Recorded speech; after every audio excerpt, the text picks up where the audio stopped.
বিবাহের আগেই যে মেয়ে টিকটক করে, হারাম ছবি দেয়, কোন নাফরমানের সাথে যার হারাম সম্পর্ক, অবৈধ প্রেম ভালোবাসা, ওই নারী তোমার জীবনও কোনোদিন সুখ দিতে পারবে না, আনন্দ দিতে পারবে না। কারণ সে তো আজীবন মোবাইলে যেই পুরুষ দেখছে ওগুলা তো নায়ক, ওগুলা তো তুমি বেড়াইতে চাইতে একটু হ্যান্ডসাম দেখছে। এরপরে যখন তোমারে দেখবে বলে যে আমার এটা কিতা দিল অপদার্থ একটা। 12 বছরের বাচ্চা এক ওয়াক্ত নামাজ পড়ে না, এবার পারি না তো পারি না। আপনি চাচা ভাত খান কিনতেন আকামলা মানুষ। একটা বাচ্চা আপন সন্তানকে আপনি নামাজ পড়াইতে পারেন না, আপনি দুনিয়াতে আসছেন কিনতেন? গোড়ার ঘাস কাটতে নিয়ে আসছেন। আপনি আসছেন দুনিয়া ভাত খাইতেন আর বিল্ডিং করতেন। আল্লাহ আপনারে মুসলমান বানাইছে, সোফা বানাইতেন আর খাট পালং আর ফার্নিচার বানাইতেন। হ্যাঁ, আমাদেরকে আল্লাহ তাআলা এই জন্য পাঠাইছে নাকি? কথা বলেন না কেন? তাইলে এক মুসলমান পিতার দায়িত্ব কি বিল্ডিং করে দেওয়া না সন্তানকে নামাজি বানানো? তো তাহলে কথা ছিল কি? আপনি করেন কি? আপনি কে করেন? এবার বসে বসা ছেলে মোবাইল টিপে আর টুটো করিয়া ঘুরে, নারী দেখে, ছবি দেখে, অসভ্য। আর এবারে বয়স্ক লোক, তার লাইগা 12 লাখ টাকার সুদ কিস্তিতে বিদেশ পাঠাইবো তারে। মানুষের দ্বারে দ্বারে কিস্তি নেয়, এবারে দুয়ারে দুয়ারে টাকা খুঁজে। আর যেই নাফরমানের জন্য খুঁজতেছে ওই নাফরমান আল্লাহরে একটা সেজদাও দেয়। এক মানুষ পৃথিবীতে এই 3 জিনিসের প্রতি সবচেয়ে বেশি লোভী: সম্পদ, নারী, ক্ষমতা। বলেন, ভেবে দেখেন, মানুষের প্রচন্ড লোভ কিসের প্রতি? এই 3। সম্পদ চায়, নারী চায়, আর কি? ক্ষমতা চায়। ক্ষমতা 8 বার ফেল করছে মানুষ, হয়তো আল্লাহর দোয়াই কইছে আর দাঁড়াইয়েন না, কোন এবার শেষ। আর 4 শতক জমি আছে, আল্লাহর উপর ভরসা করে শেষ বেচাটা দিয়ে লাগে জমিটা। এই 4 শতক বেচা একেবারে শেষ শেষ। এবারেই শেষ মেম্বরি দাঁড়াইলাম, এবারে শেষ চেয়ারম্যানই দাঁড়াইলাম। এমন মানুষ নাই? লোভে তারে ছাড়ে না। ক্ষমতা, ক্ষমতা, ক্ষমতা। হাদিসের মধ্যে আছে, হযরত জাবের ইবনে আব্দুল্লাহ রাদিয়াল্লাহু তাআলা আনহু, জাবের এই সাহাবী আল্লাহর নবীর প্রিয় সাহাবী। ওনার আব্বা, ওনার ছোট ছোট 9 জন বোন, মনে হয় 6 জন বোন, ওনার ছোট ছোট বোন, 6 বোন রাইখা, ছোট ছোট রাইখা ওনার আব্বা ইন্তেকাল করছে। এই সাহাবীর আব্বা। এখন এই সাহাবী তখন একজন মহিলাকে, উনি নিজেও যদিও যুবক, কিন্তু উনি একজন বিবাহিতা মহিলা, একজন বিবাহিতা নারীকে বিয়ে করছে। অথচ ওনার যে বয়স, ওই বয়সে একজন অবিবাহিতা মেয়েকে বিবাহ করতে পারতেন। উনি ইচ্ছা করে একজন বিবাহিতা মহিলাকে উনি বিয়ে করছে। তো নবীজি জিজ্ঞাসা করলে, জাবের তুমি বিয়ে করছো? বলছে, ইয়া রাসূলুল্লাহ, হ্যাঁ। তো বলছে, আবিকরান আম সাইয়িবান, তোমার স্ত্রী অবিবাহিতা ছিল আগের নাকি বিবাহিতা নারী? উনি বলছেন বিবাহিতা নারী। আল্লাহর নবী সাল্লাল্লাহু আলাইহি সাল্লাম বলছেন, হাল্লা বিকরান, আহা তুমি কেন অবিবাহিতা নারী বিবাহ করলে না? তো উনি তখন বলছে, ইয়া রাসূলুল্লাহ, আমি পারতাম কুমারী মেয়ে বিয়ে করতে, কিন্তু আমার ছোট ছোট 6টা বোন আছে। আমার আব্বা এই বোনগুলো রেখে, আমার আব্বা মারা গেছে। আমি চেয়েছি একজন বুঝমান মহিলা বিবাহ করছি এই উদ্দেশ্যে শুধু, যে আমার এই ছোট্ট ছোট্ট বোনগুলোকে তুআল্লিমুহুন্না ওয়া তুআদ্দিবুহুন্না। এই হাদিসের সঙ্গে ওই মহিলা, ওই ঘরের আমার বিবি, আমার এই ছোট ছোট বোনগুলারে এলেম শিখাবে, আদব শিখাবে, আখলাক শিখাবে। এই জন্য আমি একজন বুঝবান একটু বয়স্কা মহিলা বিবাহ করছি। নিজের স্বার্থ কিছুটা কোরবানি দিছি যেন আমার বোনরা আখলাক শিখে। তাহলে এর দ্বারা বোঝা গেল একজন ঘরের বিবি, তার জিম্মাদারি এটা বাচ্চাদেরকে আখলাক শিখানো, ইলম শিখানো। আমাদের ছেলেরা ওই রাস্তার বেড়ি পছন্দ করো, হ্যাঁ, যে বিয়ের আগেই তোমার সারা গেরাম দেখাই লাইছে, শরীর, যৌবন, চেহারা, ওর কাছ থেকে তুমি আখলাক পাইবা কই, সুখ পাইবা কই, নিরাপত্তা পাবা কই, তোমার সন্তানের চরিত্র পাইবা কই? বিবাহের আগেই যে মেয়ে টিকটক করে, হারাম ছবি দেয়, কোন নাফরমানের সাথে যার হারাম সম্পর্ক, অবৈধ প্রেম ভালোবাসা, ওই নারী তোমার জীবনও কোনোদিন সুখ দিতে পারবে না, আনন্দ দিতে পারবে না। কারণ সে তো আজীবন মোবাইলে যেই পুরুষ দেখছে, ওগুলা তো নায়ক, ওগুলা তো তুমি বেড়াইতে চাইতে একটু হ্যান্ডসাম দেখছে। এরপরে যখন তোমারে দেখবে বলে যে আমার এটা কিতা দিল অপদার্থ একটা,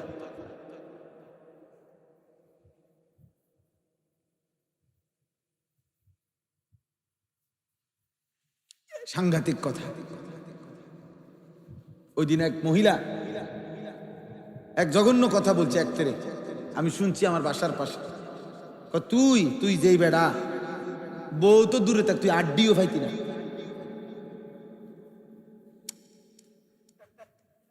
বউ তো দূরে থাক, তুই আড্ডিও পাইতি না। বদ আখলাক ভালো করবে না তোমাদের। এ নারী দেখো, ছবি দেখো, মোবাইল দেখো, একদিন আফসুস করবে, খোদার কসম একদিন আফসুস করবা। কবরে না, কবরে না, এখানে দুনিয়াতে একদিন হতাশায় ভুগবা, একদিন নিজের উপরে নিজের আফসুস হবে, আফসুস হবে। মরে যেতে মন চাইবে যে আহা, এই জীবনের আর কোনো বাচ্চা থেকে কি লাভ। ঘরে যার অশান্তি, স্ত্রী যার 2 নম্বর, বউ যার 6 নম্বর, বিবাহিত স্ত্রী যার পরকীয়ায় আসক্ত, তার ঘর, তার জীবন জাহান্নামের টুকরা, তার জিন্দেগি জাহান্নামের টুকরা, জাহান্নামের টুকরা। আল্লাহ আমাদেরকে হেফাজত করেন। অতএব ভাইয়া, বাবাদেরকেও বলি, আপনারা আপনাদের ছেলে মেয়েদের দিকে নজর দেন, ওদেরকে ফেরান, ওদেরকে বুঝান। তোমরা ছেলেরাও বাপ অনেক সুন্দর বসছো তোমরা বাবা, তোমাদের উপরে আমি অনুরোধ করছি, একজন ছেলেও ভালো হবে, চরিত্রটা নষ্ট করো না, আখলাক নষ্ট করো না।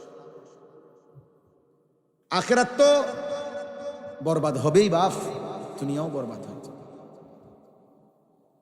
প্রতিদিন সারা দিন আমরা শুনি, এই যুবকদের কাহিনী শুনি মোবাইলে, এমনি ব্যক্তিগতভাবে।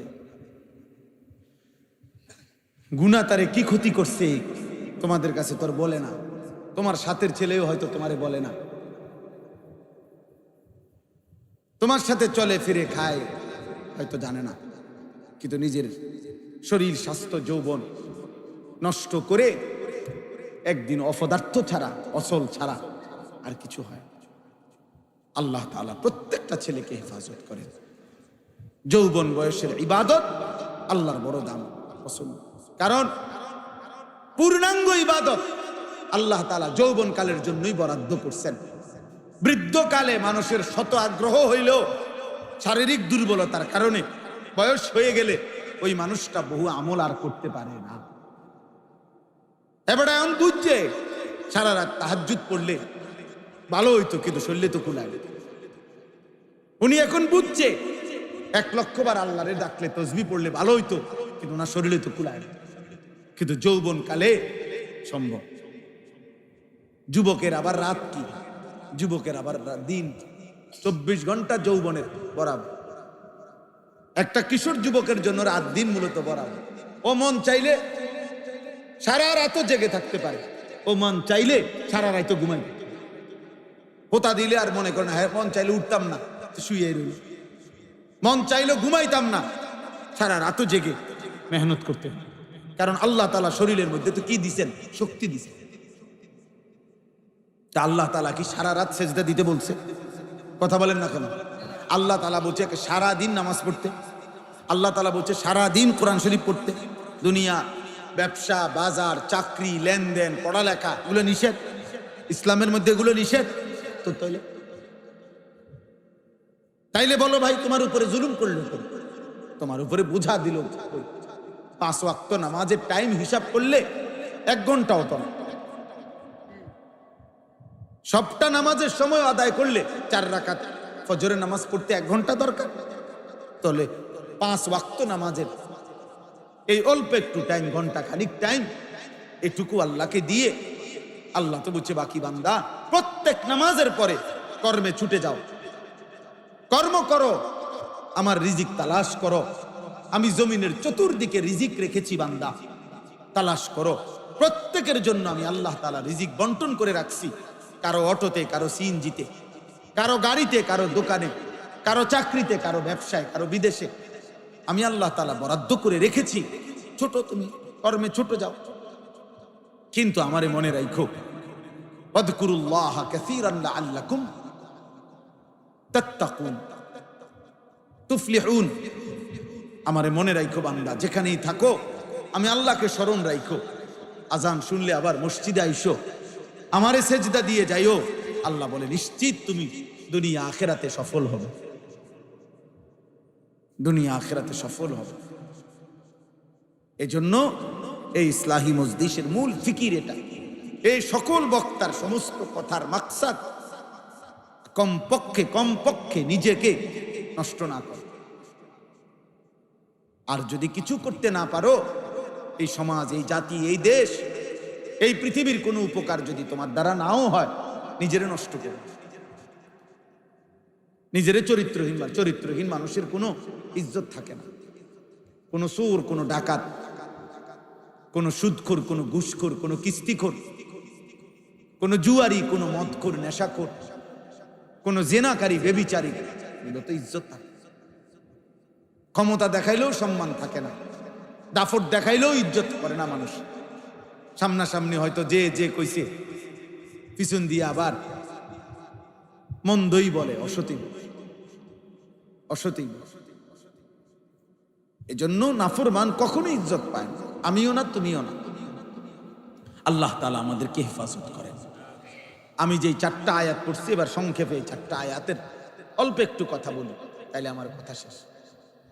এই 4টি আয়াতের মধ্যে ছোট্ট ছোট্ট আয়াত, মূলত আমাদের নবী সাল্লাল্লাহু আলাইহি ওয়াসাল্লাম, আমাদের প্রিয় নবী সাল্লাল্লাহু আলাইহি ওয়াসাল্লামকে লক্ষ্য করে আল্লাহ তাআলা এই কথাগুলো বলছেন। আমাদের নবী সাল্লাল্লাহু আলাইহি সাল্লামের একটি বিশেষ বৈশিষ্ট্য এটা, কোরআনের আলোকে নবীজির অগণিত বৈশিষ্ট্য, অসংখ্য, দুনিয়াতেও আখিরাতেও। তো এখানে আল্লাহ তাআলা একটা কথা বুঝাইছেন, কোরআনুল কারীমের তাফসীরের মধ্যে আছে। এই সূরা যেটা আমি পড়ছি, আলাম নাশরাহ, এই সূরাটা 94 নম্বর সূরা, 30 নম্বর পারা। অনেকে পারেও এই সূরাটা, আলাম নাশরাহ লাকা সাদরাক। এই সূরা ছোট্ট ছোট্ট 8 আয়াত এই সূরার মধ্যে, এর মধ্যে মাত্র 4টি আয়াত আমি পড়ছি। তো এখানে আল্লাহ তাআলা একটা কথা বুঝাইছেন আমাদের নবীকে, যে বন্ধু, আপনার পূর্বে বহু নবী, এমন অনেক বিষয় আছে যেগুলো ওই নবীরা আমি আল্লাহর কাছে চেয়ে, আমি আল্লাহর থেকে নিছে। ওই এরকম অসংখ্য বিষয় এমন যেগুলো আমি আল্লাহ আপনাকে না চাইতেই দিছি। অন্যরা আমার থেকে, অন্য নবীরা চেয়ে নিছে ওই একই বিষয়, আপনার বেলায় আমি আপনাকে না চাইতে দিছি। আপনাকে আমি ভীষণ ভালোবাসি, আপনাকে আমি সবচেয়ে বেশি ভালোবাসি। আপনি আমার মাহবুব, আপনি আমার হাবিব। আপনারে কেউ কিছু বললে, কোরআনুল তোবার মক্কার কাফেররা নবীজির 23 বছরের জীবনে যে যখন আল্লাহর নবীকে কোনো মন্দ কিছু বলছে, প্রত্যেক কথার জবাব এবং সান্ত্বনা এবং কাফেরদেরকে তার পাল্টা কথা আল্লাহ তাআলা সরাসরি, আল্লাহ স্বয়ং আল্লাহ বলছেন, আমি নিজে, আমি রব, বন্ধু, আপনাকে কেউ কিছু বললে আমি জবাব দিই। আল্লাহ জবাব দিচ্ছে যখনই বলছি। প্রথম দিন, একেবারে প্রথম দিন আবুল আহাব যেদিন কালেমার দাওয়াত দিছে নবীজি, প্রথম দিনে আবুল আহাব বলছিল, মুহাম্মদ তুমি ধ্বংস হও, এজন্য বুঝি আমাদেরকে ডেকেছ। সেদিনই আল্লাহ তাআলা তৎক্ষণাৎ আল্লাহ তাআলা সেদিনে বলে দিছে, তাব্বাত ইয়াদা আবি লাহাব। আবুল আহাব, কাকে বললি? আমার বন্ধুকে বললি, আমার হাবিবকে বললা? যা নাফরমান, আমি আল্লাহ বলে দিলাম তোর 2 হাত ধ্বংস হোক, তোর সারা দেহ ধ্বংস হোক। মা আগনা আনহু মালুহু ওয়া মা কাসাব। আল্লাহ বলছে, আবু লাহাব, তোর সম্পদ এবং তোর সন্তানাদি কেউ তোমাকে আমি আল্লাহর আযাব থেকে বাঁচাইতে পারবে না। তুমি কারে বলছো জানো না? এরকম অসংখ্য উদাহরণ আছে কোরআন শরীফ, যে নবীজি সাল্লাল্লাহু আলাইহি সাল্লামকে কেউ কিছু বলছে, জবাব দিছে কে? আল্লাহ। আর এখানে হলো আল্লাহ তাআলা বলছে, বন্ধু, অন্য নবী একই জিনিস যেটা চেয়ে নিছে, আমি না চাইতেই আপনাকে দিছি। যেমন একটা উদাহরণ বলি, কোরআনুল কারীমের মধ্যে আছে, হযরত ইব্রাহিম আলাইহিস সালাম আল্লাহর কাছে চাইছে, রব্বি লা তুখজিনি ইয়াউমা ইউবআসুন। আয় আল্লাহ, কিয়ামতের দিন সব মানুষকে যখন কবর থেকে উঠাবেন হাসরের ময়দানে, সেদিন আমি ইব্রাহিমকে বেইজ্জতি করে দেব, আমারে অপমান করেন না। এই কথাইটা ইব্রাহিম নবী আল্লাহর কাছে চাইছে, আল্লাহ বলছে আচ্ছা। কিন্তু আমাদের নবীর বেলায় এসে আল্লাহ তাআলা বলছে, বন্ধু আপনি বলতে হবে না, আমি বললাম, আমি আল্লাহ আগেই বললাম, ইয়াউমা লা ইউখজিল্লাহুন নাবিয়্যা, হাসরের ময়দানে আপনি বন্ধুকে আমি বেইজ্জতি করব। এই একই কথা অন্য নবী চেয়ে নিছে, আর আমাদের নবীকে আল্লাহ তাআলা নিজের থেকেই দিয়েছে। মুসা আলাইহিস সালাম, ওনার নাম আপনারা শুনছেন না? উনি তুর পাহাড়ে আল্লাহর সাথে কি করতেন? কথা বলতেন। এই কথা বলতে বলতে একদিন উনি আল্লাহরে বলছেন, রব্বি আরিনি, আল্লাহ আমি আপনাকে দেখতে চাই, আমি আপনার দিদার চাই, আমি আপনাকে দেখতে চাই। আল্লাহ বলছে, না, লান তারানি, তুমি আমারে দেখতে পারবা না। মুসা নবী চাইছে আল্লাহর কাছে, আল্লাহ আমি আপনাকে দেখতে চাই, কিন্তু তবুও দেখতে পান নাই। আমাদের নবীর বেলায় এসে আল্লাহ তাআলা বলছে, বন্ধু আপনি বলতে হবে না, আপনি চাইতেও হবে না মুসা নবীর মতো, কারণ আমি আল্লাহই 11তম বছরে নবীজির বয়স যখন 51, সরাসরি রব্বুল আলামিন জিবরাইলকে পাঠিয়ে জমিন থেকে 7 আসমানের ঊর্ধ্বে, 7 আসমানেরও আরো ঊর্ধ্বে আল্লাহর আরশ আজিমে মেরাজের রাত্রিতে নিজের কাছে নিয়ে আল্লাহ তাআলা বন্ধুকে দিদার দান করছেন। বলছেন, বন্ধু মুসা তো চাইছিল, তবুও তাকে দেখা দেই নাই, আপনি চান নাই, আমি নিজের কাছে আইনা দেখা দিলাম। সুবহানাল্লাহ, সুবহানাল্লাহ। এরকম বহু আয়াত আছে। এখানে কি, এখানেও এই মুসা নবীর মতো আরেকটা দোয়া আছে। মুসা আলাইহিস সালাম আল্লাহ তাআলার কাছে যখন মুসা নবীকে আল্লাহ তাআলা বলছিলেন, ফেরাউনকে তুমি কালেমার দাওয়াত দাও, ইযহাব ইলা ফিরআউনা ইন্নাহু তাগা। মুসা, ফেরাউন বেশি সীমালঙ্ঘন করছে, নাফরমানির, তুমি তাকে দাওয়াত দাও, ইমানের দাওয়াত, কালেমার দাওয়াত দাও। এই ছেলে, তোমরাও এখান থেকে নাইমা বসা যায় না? এই অপদার্থ কোথাকার, এটা তোমাদের বাপ দাদার বয়সী মুরব্বী নিচে বসে আছে, ফালতু কোথাকার।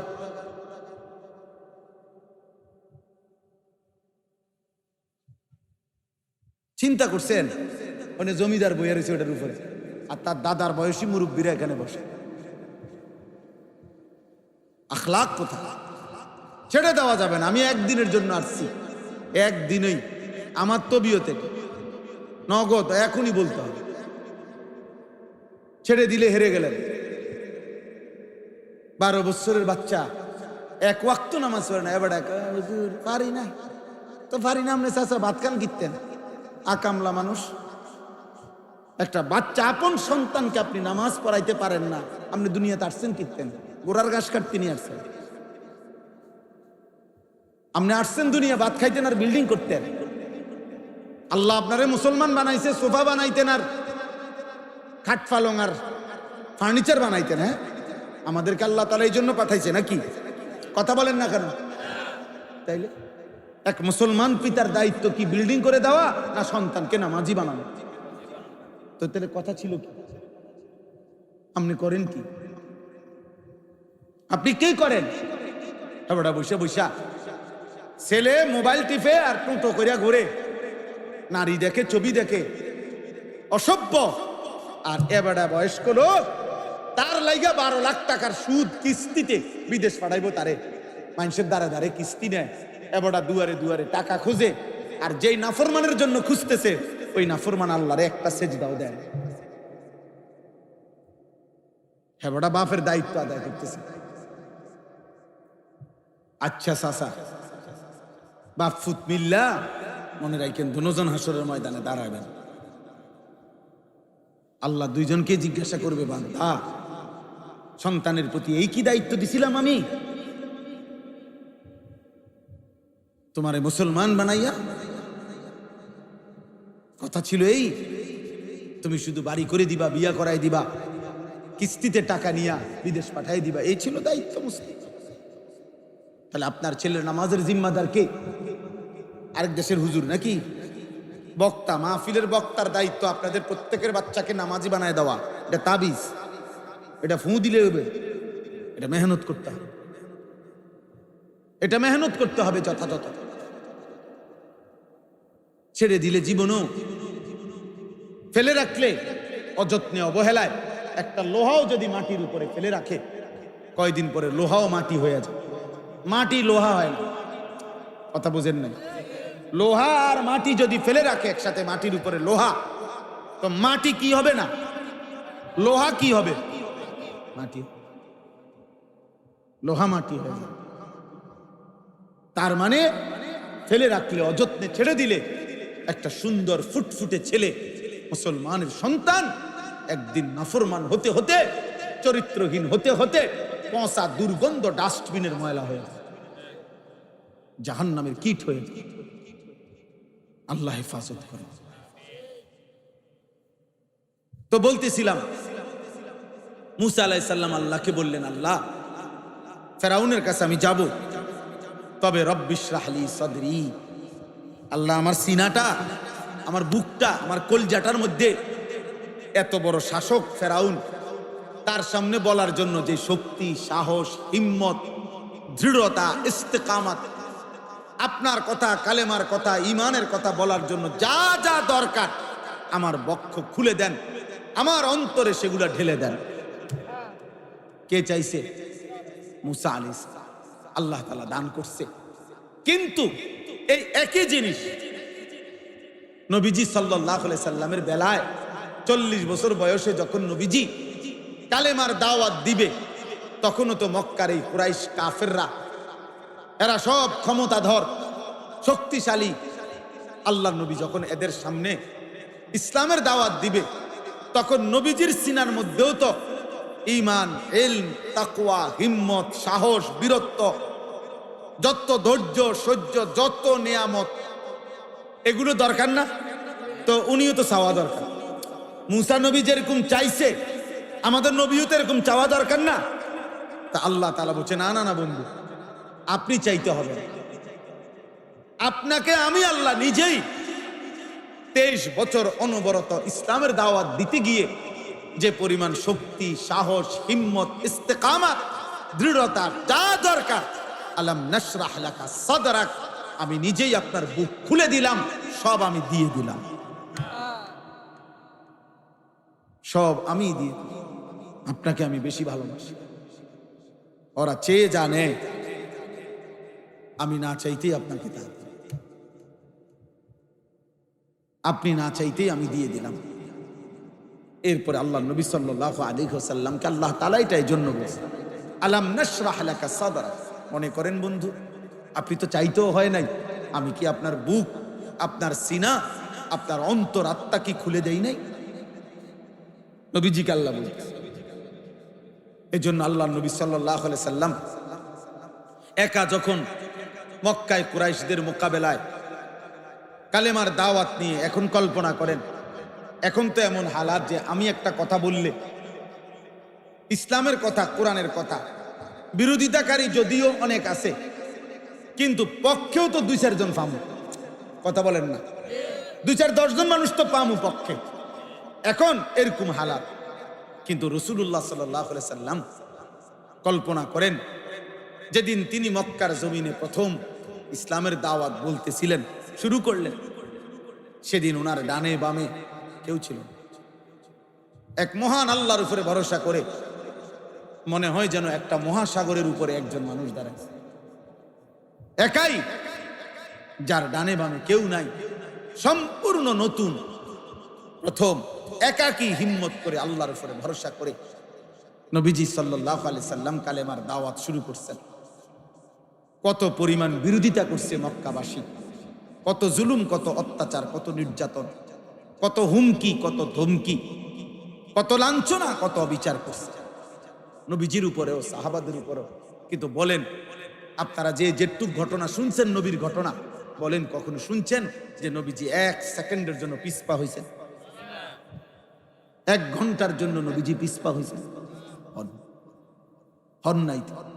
এই জন্য কিতাবে আছে, মক্কার কুরাইশরা যখন চূড়ান্ত ধমকি দিছে নবীজিকে, হত্যা করবে, মেরে ফেলবে, অথবা বলছে কি দরকার তোমার, কও সাফ কথা, হয় মায়ের এলামু হত্যা করবো, আর নাই তো কি লাগবে কও, টাকা লাগবে, সম্পদ কি পরিমাণ, পুরা মক্কার সবচেয়ে বেশি সম্পদ তোমারে দেবে, নারী লাগবে, নারী কয় ডজন লাগবে, মহিলা যা লাগে দেবে, ক্ষমতা দরকার, পুরা মক্কার ক্ষমতা তোমার হাতে দিলাম, তারপরে তুমি এগুলা বলবা।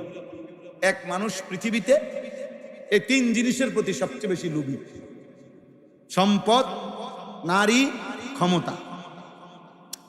বলেন, ভেবে দেখেন, মানুষের প্রচন্ড লোভ কিসের প্রতি? এই 3, সম্পদ চায়, নারী চায়, আর কি? ক্ষমতা চায়। ক্ষমতা 8 বার ফেল করছে মানুষ, হয়তো আল্লাহর দোয়াই কইছে আর দাঁড়াইয়েন না, কোন এবার শেষ, আর 60 শতক জমি আছে, আল্লাহর উপর ভরসা করে শেষ বেচাটা দিয়ে লাগে জমিটা, এই 60 শতক বেচা একেবারে শেষ, এবারে শেষ মেম্বরি দাঁড়াইলাম, এবারে শেষ চেয়ারম্যানই দাঁড়াইলাম।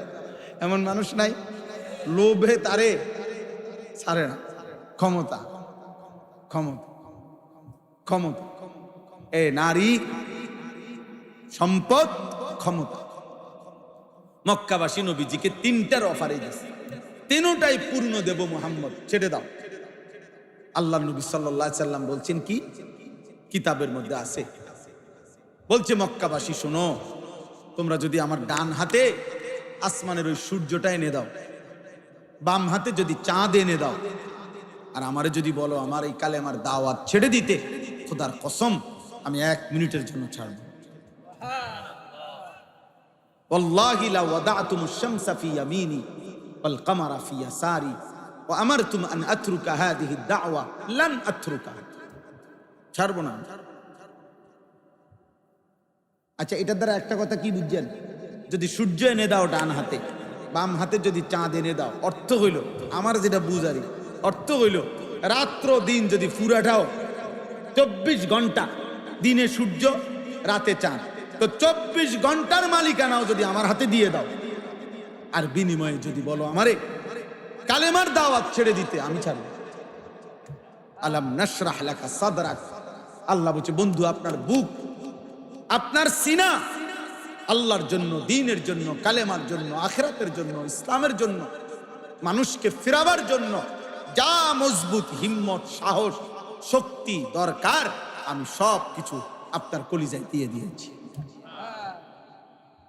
আমার বন্ধু, এবার আমি একটা কথা শুধু বলতে চাই, নবীজি সাল্লাল্লাহু আলাইহি সাল্লামের এই আয়াতের দ্বিতীয় আরেকটা অর্থ আছে।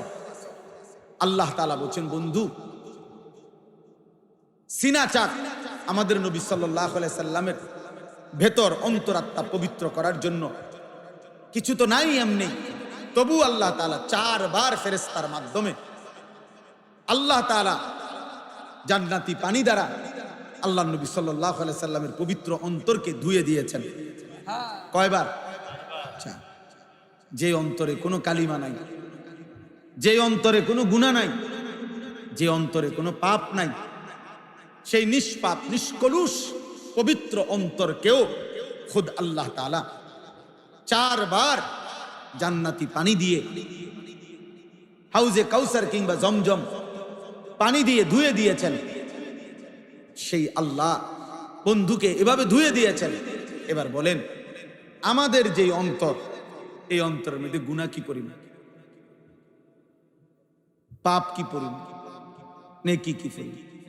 তাহলে সেই হিসাবে চিন্তা করলে এখান থেকে সবক আমরা প্রত্যেকের উচিত আমাদের অন্তর পবিত্র করার জন্য, অন্তরকে গুনাহ থেকে মুক্ত করার জন্য আল্লাহওয়ালা হক্কানি আলেমে দ্বীন ওলামায়ে কেরামের সোহবতে সান্নিধ্যে আসা যাওয়া করা, ওনাদের থেকে দ্বীন শেখা, আল্লাহর কোরআন রসুলের সুন্নাহ ইসলাম মানা, এর মাধ্যমে দিলকে পবিত্র করার চেষ্টা